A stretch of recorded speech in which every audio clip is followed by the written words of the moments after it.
Hey everybody, welcome back to another episode of Tech Tip Tuesday with the Tech Ninja. I am your host, Kat Milner, the Chief Tech Ninja of Simplify Your Tech. Today's going to be kind of short, sharp, and shiny as far as the video goes, because we're going to talk about keeping your Facebook account safe and what to do in case you change your phone, which is your main login device, and or if you get hacked. So rather than share my screen, I'm going to drop the link to the blog in the description of this video. And if you want to see the screenshots and the step-by-step on how to do the different things that we're doing, just go to the blog and everything will be there for you. So there's really about 5 or 6 things that I just want to cover real quick. The first one is to make sure that you have two-factor authentication set up on your account.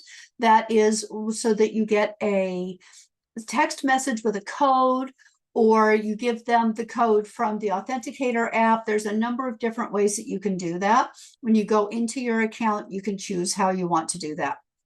There's also a section of recovery codes. This is like 6 or 8 different, like 8-digit codes that you get from Facebook. And if you ever have to log in on a different device because maybe your phone broke or something, you want to have those codes written down and put in a safe place. Don't keep them on your phone, because if it gets lost, stolen, or broken, you need to be able to recover those codes. And if they're on your phone, you're kind of SOL.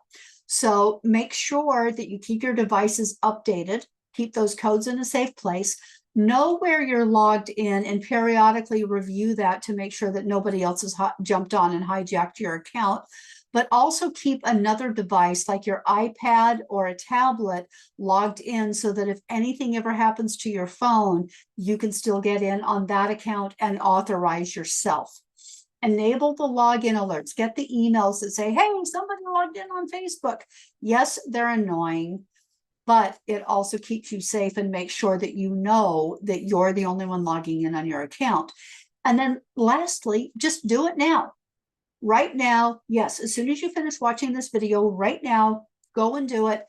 Get the blog, go through the step-by-step, because if you don't do it now and when you don't need it, you're going to need it and you won't have done it.